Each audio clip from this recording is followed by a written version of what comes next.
I was actually with Hugh on the Friday night before he passed away. I was hosting a charity ball fundraiser, and Hugh, very generously, and Martin, his lovely husband, had taken a table right up the front. We were having a good old laugh. It was a lot of fun. And I was actually working the next morning, so I drove and I left at the event while it was really in full swing, I have to say. And Martin and Hugh stayed in the hotel. I rang them the next day and they'd had a great night. And it was one of those, I put the phone down on the Saturday and I thought, you know, as you get a little bit older and you cocoon a little more maybe, and you don't go out as much. And I had this real conscious thought, I need to spend more time with Hugh and Martin. I knew Martin longer than I knew Hugh. They were over 30 years together, and that's how long ago we were out partying on the scene. And then we had a chat about organising our Christmas lunch. And, you know, Hugh always did this cute thing where he'd say, yes, darling boy, we'll let's organise a lunch. And then he'd pass me on to Martin, and then we'd probably do the arrangements, you know.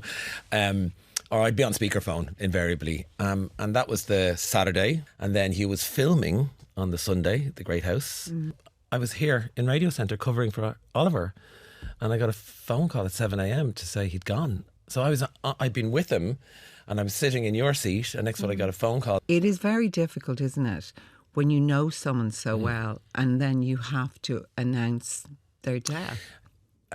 And it's really quite teenage in you're like, I cannot cry, because that's not good. That's not going to do anybody any favours at that moment.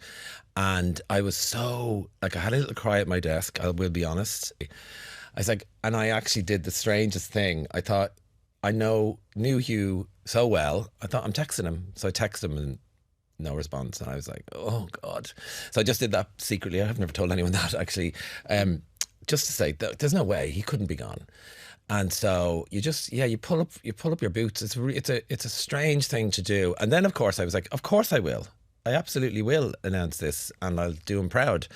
But it was a kind of something I'd rather not have had to do, but I was proud to do it. I do weirdly sort of talk to him in the car a little bit, and talk to the universe a little bit, talk to his imprint, and sort of say, thanks, how are you? Am I doing okay? Check in with him a little bit, yeah.